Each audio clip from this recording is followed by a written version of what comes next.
জানিয়ে দিব সর্বশেষ আপডেট বাংলা সংবাদ। শুরুতেই প্রধান প্রধান শিরোনাম। ভোটের প্রচারে তারেক রহমানের সঙ্গে জোবাইদা কী বার্তা দিচ্ছে? যারা বছরের পর বছর গুপ্ত ছিল তারা আমাদের গুপ্ত বলছে। সোশ্যাল মিডিয়ায় ভোটের প্রচার, কোন দল কত খরচ করল? বিএনপির ৪৩ নেতাকে সব পদ থেকে বহিষ্কার। হান্নান মসুদের পথসভায় ইট নিক্ষেপ, আহত ২। আক্রমণাত্মক বক্তব্যে উত্তেজনা, নির্বিকার ইসি। ভোটের মাসে দেশ, প্রচারণায় উত্তাপ। এতক্ষণ শুনছিলেন সংবাদ শিরোনাম, এখন শুনবেন বিস্তারিত। ত্রয়োদশ জাতীয় সামনে রেখে বিএনপি ও জামায়াত নেতৃত্বাধীন ২ জোটের প্রধানরা এখন ভোটের প্রচারে। বিএনপি জোটের পক্ষে দলটির চেয়ারম্যান তারেক রহমান এবং ১১ দলীয় জোটের পক্ষে জামায়াতের আমির ডা শফিকুর রহমান দেশ জুড়ে প্রচারণা চালিয়ে যাচ্ছেন। প্রচারণায় একে অপরের সমালোচনার পাশাপাশি প্রতিশ্রুতিও দিচ্ছেন তারা। ১১ দলীয় জোটের প্রচারণায় ডা শফিকুর রহমানের সঙ্গে শরিক দলের জ্যেষ্ঠ নেতাদেরও দেখা যাচ্ছে। অন্যদিকে সারা দেশে বিএনপির প্রচারণার পোস্টার বয় দলটির চেয়ারম্যান তারেক রহমান। তার কথা শুনতেই জনসভাগুলোতে আসছেন হাজার হাজার মানুষ। তবে তার সাথে সবখানে ছুটে যাচ্ছেন সহধর্মিণী জোবাইদা রহমানও। স্বভাবতই তাকে নিয়ে আগ্রহ আছে রাজনৈতিক অঙ্গনের মানুষজনের। তিনি রাজনীতিতে আসবেন নাকি মেয়ে জায়মা রহমান আসবেন এ নিয়ে। ত্রয়োদশ জাতীয় সংসদে তারেক রহমান ঢাকা ও বগুড়া থেকে ২টি আসনে নির্বাচন করায় প্রশ্নও আসছে, ২টি আসনে যদি তিনি জয়ী হন, ছেড়ে দেয়া আসনে জোবাইদা নাকি জায়মা রহমানকে প্রার্থী করা হবে। এর মধ্যে তারেক জোবাইদা কোন্ডা জায়মাকেও দলটির পক্ষ থেকে সামনে আনতে দেখা যাচ্ছে। তাই মা মেয়ের ভবিষ্যৎ রাজনীতিতে আসা নিয়ে জনমনে যেমন আগ্রহ আছে, তেমনি আছে প্রশ্ন। হয়তো কদিন পরেই জানা যেতে পারে এর উত্তর, বা আরও সময় লাগতে পারে। তবে আপাতত দৃষ্টিতে স্বামীর সঙ্গে প্রচারণায় জোবাইদা রহমানের যে উপস্থিতি, সেটিকে নানা জনে নানাভাবে দেখছেন। কারও মতে বৈশ্বিক রাজনীতির মঞ্চে নেতারা যেমন ভোটের প্রচারণায় সাথে নেন স্ত্রীকে, এটিকে এভাবেও দেখা যেতে পারে। দীর্ঘ সময় তারেক রহমান যুক্তরাজ্যে থাকায় তার মধ্যে নানা পরিবর্তন এসেছে। সেই পরিবর্তনেরই অংশ হতে পারে এটি। যারা বছরের পর বছর গুপ্ত ছিলেন তারা আজ জামায়াতকে গুপ্ত বলছেন। বিষয়টি লজ্জার বলে মন্তব্য করেছেন জামায়াতে ইসলামের আমির ডা শফিকুর রহমান। শনিবার ৩১ জানুয়ারি সন্ধ্যায় রাজধানীর কলাবাগান সরকারি স্টাফ কোয়ার্টার মাঠে ঢাকা ১০ আসনের নির্বাচনী জনসভায় প্রধান অতিথির বক্তব্যে তিনি এসব কথা বলেন। জামায়াত আমির বলেন, দেশের আকাশে কিছু কালো চিল ঘোরাফেরা করছে। তারা জনমানুষের আকাঙ্ক্ষার এই নির্বাচনকে বানচাল করতে চায়। এ সময় তিনি নেতাকর্মী ও সাধারণ মানুষকে সতর্ক থাকার আহ্বান জানান এবং বলেন, যদি কেউ ভোট বানচালের চেষ্টা করে তবে জনগণকে সঙ্গে নিয়ে তা কঠোরভাবে প্রতিহত করা হবে। ডা শফিকুর রহমান আগামী দিনের শাসন ব্যবস্থা নিয়ে বলেন, আগামী দিনে যেই সরকার গঠিত হবে তা কোনো নির্দিষ্ট দল, পরিবার কিংবা জোটের সরকার হবে না, বরং সেই সরকার হবে দেশের ১৮ কোটি মানুষের সরকার। আমরা ক্ষমতায় আসতে পারলে দেশবাসীকে একটি মানবিক বাংলাদেশ উপহার দেব। ২০২৪-এর ছাত্র জনতার বিপ্লবে সংঘটিত প্রতিটি হত্যার বিচার নিশ্চিত করা হবে বলেও অঙ্গীকার করেন তিনি। সম্প্রতি জামায়াতকে নিয়ে নানা সমালোচনা হচ্ছে। বিষয়টি নিয়ে ক্ষোভ প্রকাশ করেন তিনি। বলেন, নিজেরা যারা বছরের পর বছর জনগণের চোখের আড়ালে গুপ্ত ছিলেন তারা আজ আমাদের গুপ্ত বলছেন। এটা চরম লজ্জার। আমরা চাইলে বিপদের দিনে বিদেশে পালিয়ে যেতে পারতাম, কিন্তু আমরা যাইনি। এই মাটি ও মানুষের সঙ্গেই আমরা ছিলাম এবং থাকব। ঢাকার হাজারীবাগ ও ট্যানারি শিল্প নিয়ে পরিকল্পনার কথা জানিয়ে আমির আরও বলেন, ট্যানারি শিল্পকে আধুনিক রূপ দেয়া হবে। চামড়া শিল্পে বাংলাদেশ বিশ্বে এক অনন্য নজির স্থাপন করবে। নির্বাচনের আগে সোশ্যাল মিডিয়া এখন যুদ্ধক্ষেত্র। পোস্টার, লিফলেট, ব্যানারের বদলে প্রার্থীদের লড়াই চলছে ভিডিও, গ্রাফিক্স, লাইভ আর রিলস দিয়ে। কিছু বলার খরচ করলেই ভোটের দাবি চলে যাচ্ছে ১৩ কোটি ইন্টারনেট গ্রাহকের কাছে, যার মধ্যে ৬.৫ কোটি ফেসবুক, ৫ কোটি ইউটিউব আর বাকিরা ইনস্টাগ্রাম ও টিকটক ব্যবহারকারী। আবার প্রার্থী বা তার দলের ফলোয়ারদের সংখ্যাও নেহায়েত কম নয়। তাই ডিজিটাল প্রচারণায় এবার জনবল নিয়োগ করেছেন প্রায় সব প্রার্থী। দিনরাত কন্টেন্ট নির্মাণে ব্যস্ত video editor, graphics designer, AI prompt engineer আর এসইও পেশাদাররা। প্রচারণায় ছোট ভিডিও, গান, নাটক, সাক্ষাৎকার, জনসভা কিংবা মিমস কিছুই বাদ পড়ছে না। প্রার্থীর নিজস্ব টিমের বাইরে কাজ করছে রাজনৈতিক দলের ডিজিটাল কর্মীরাও। আর এসব বুস্ট বা টাকা দিয়ে প্রমোশনের কাজ করছে বিজ্ঞাপনী সংস্থা বা অনলাইন বিপণন বিশেষজ্ঞরা। ঢাকা ১০ আসনে বিএনপির প্রার্থী রবিউল আলম রবি বলেছেন, ইচ্ছা করলেই কোনো একজন প্রার্থীর বিরুদ্ধে অন্য প্রার্থী অথবা চেনা জানা যায় না এরকম একটা গুপ্ত জায়গা থেকে বা নেতিবাচক প্রচারণা করে প্রার্থীর ইমেজ নষ্ট করার একটা অপচেষ্টাও আছে। এই অপচেষ্টাটা রোধ করার দরকার আছে। সেটা না হলে ভোটার, এলাকার জনগণ বিভ্রান্ত হচ্ছে। জামায়াতের নির্বাচনী প্রচারণা কমিটির সদস্য মোবারক হোসাইন বলেন, গুগল, ইউটিউব আছে এবং অন্যান্য যে প্ল্যাটফর্ম আছে সেখানে কে কি করছে সেটা খুঁজে বের করা কঠিন হবে। নির্বাচন কমিশনের জন্য কঠিন হবে।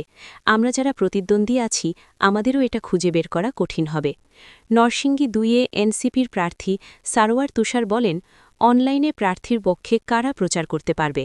কোনো প্রার্থীর পেজ, প্রার্থীর নিজস্ব আইডি, প্রার্থীর যদি এজেন্ট থাকে তাহলে তার আইডি, এগুলো নির্বাচন কমিশনকে জমা দেওয়ার কথা, যেটা তারা ইতোমধ্যে বলেছেন, কিন্তু সেটা তারা আদায় করছেন না। আমরা দেখতে পাচ্ছি যে বিভিন্নভাবে প্রচার হচ্ছে। দলীয় সিদ্ধান্ত অমান্য করে সংগঠন বিরোধী কর্মকাণ্ডে জড়িত থাকার অভিযোগে ময়মনসিংহ, গাইবান্ধা ও সিলেট জেলার মোট ৪৩ জন নেতাকে বহিষ্কার করেছে বাংলাদেশ জাতীয়তাবাদী দল বিএনপি। বহিষ্কৃতদের মধ্যে উপজেলা ও পৌর বিএনপির শীর্ষ পর্যায়ের পদধারী নেতারাও রয়েছেন। শনিবার ৩১ জানুয়ারি বিএনপির সিনিয়র যুগ্ম মহাশয় অ্যাডভোকেট রুহুল কবির রিজভীর স্বাক্ষরিত পৃথক দুটি সংবাদ বিজ্ঞপ্তিতে এই শাস্তিমূলক ব্যবস্থার কথা জানানো হয়। বিজ্ঞপ্তিতে বলা হয়, বহিষ্কৃত নেতাদের দলীয় প্রাথমিক সদস্যপদ সহ সকল পর্যায়ের পদ থেকে অব্যাহতি দেয়া হয়েছে। বিজ্ঞপ্তি অনুযায়ী ময়মনসিংহ উত্তর জেলাধীন হালুয়াঘাট ও ধোবাউড়া উপজেলার ৩০ জন নেতাকে বহিষ্কার করা হয়েছে। তারা হলেন হালুয়াঘাট উপজেলা বিএনপির যুগ্ম আহ্বায়ক কবি মোজাম্মেল হোসেন খান, সাজ্জাদ হোসেন খান হীরা ও আ.ন.ম সাদেকুর রহমান নঈমকে বহিষ্কার করা হয়েছে। উপজেলা কমিটির সদস্য মোহাম্মদ নুরুল আলম, নূরে আলম, মোহাম্মদ সুজারুল ইসলাম ফকির, এখলাস উদ্দিন বিএসসি ও হাবিবুর রহমানকেও অব্যাহতি দেয়া হয়েছে।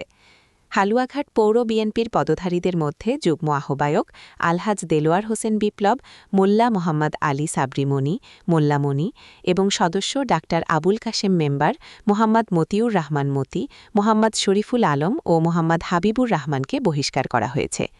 ধোবাউড়া উপজেলা বিএনপির যুগ্ম আহ্বায়ক মোহাম্মদ কাশিম উদ্দিন বিশ্বাস, মোহাম্মদ নজরুল ইসলাম দুলাল, মোহাম্মদ মঞ্জুরুল হক মঞ্জু, মোহাম্মদ মেজবাহউদ্দিন মামুন ও মোহাম্মদ আব্দুস শহীদ মিয়া এবং সদস্য মোহাম্মদ ওয়াজেদ আলী মাস্টার, মোহাম্মদ আজিজুল হক, মোহাম্মদ আব্দুর রশিদ মেম্বার, মোহাম্মদ কবিরুল ইসলাম টিটুল, খন্দকার আক্কাস আলী, মোহাম্মদ শাখাওয়াত হোসেন, আব্দুল হামিদ মেম্বার, মোহাম্মদ শামীম মিয়া, মোহাম্মদ মাসুদ সরকার, মোহাম্মদ মোশাররফ হোসেন, মোহাম্মদ মারফত আলী মেম্বার ও মোহাম্মদ কামাল সরকার এই তালিকায় রয়েছেন।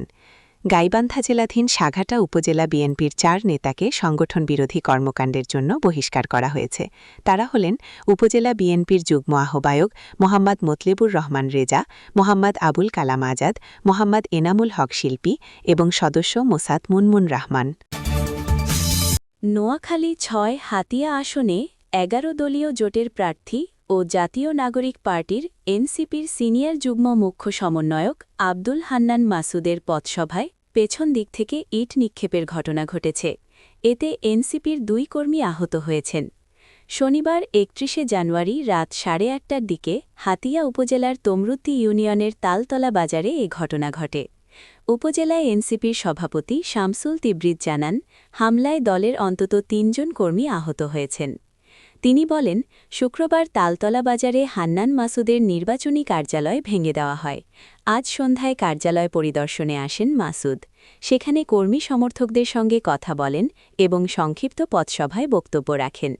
শামসুল তিবরিজের অভিযোগ, ওই পথসভায় হান্নান মাসুদ বক্তব্য দেওয়ার সময় হঠাৎ পেছন থেকে ইট ছুঁড়ে মারা হয়। এ বিষয়ে হান্নান মাসুদ বলেন, আমার জনপ্রিয়তায় ঈর্ষান্বিত হয়ে বিএনপির প্রার্থী পরিকল্পিতভাবে আমাদের নির্বাচনী কার্যালয় ভাঙচুর করেছে। আজকের হামলাও সেই ষড়যন্ত্রের অংশ। এনসিপির এই জ্যেষ্ঠ যুগ্ম মুখ্য সমন্বয়ক বলেন, আমি ইতোমধ্যে ৪৮ ঘণ্টার আল্টিমেটাম দিয়েছি। এর মধ্যে জড়িতরা গ্রেফতার না হলে কঠোর কর্মসূচি দেওয়া হবে। ভোটের মাসে প্রবেশ করেছে দেশ।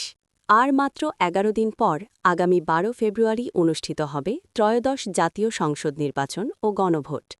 দীর্ঘ ১৭ বছর পর দেশে একটি প্রতিদ্বন্দ্বিতাপূর্ণ নির্বাচন হতে যাচ্ছে। গত ২২ জানুয়ারি প্রচারণা শুরুর পর থেকে রাজনৈতিক উত্তাপ ছড়িয়ে পড়েছে।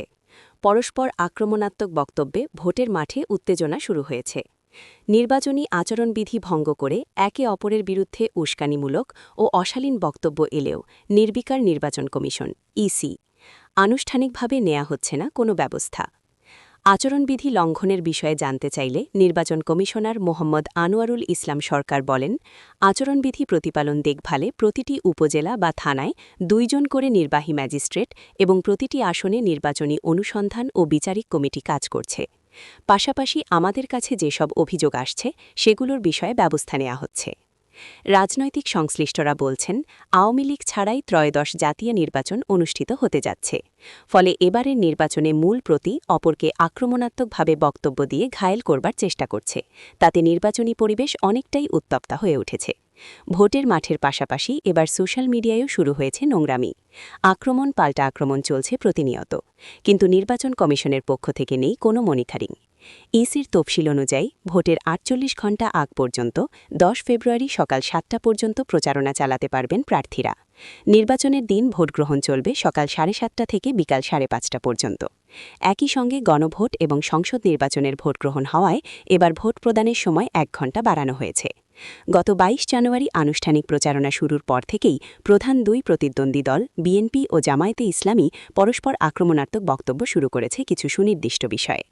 এবারের নির্বাচনে বিএনপির দিক থেকে জামায়াতের বিরুদ্ধে ১৯৭১ সালের মুক্তিযুদ্ধে দলটির ভূমিকা, ধর্মের অপব্যবহার করে মানুষকে বিভ্রান্ত করা এবং ইলেকশন ইঞ্জিনিয়ারিংয়ে ষড়যন্ত্র করার অভিযোগগুলো সামনে আনা হচ্ছে। জামায়াতের দিক থেকে বিএনপির বিরুদ্ধে দলটির নেতাদের অতীত দুর্নীতি, নেতাকর্মীদের দখল চাঁদাবাজি এবং তাদের নব্য ফ্যাসিবার হয়ে ওঠার অভিযোগ সামনে আনা হচ্ছে।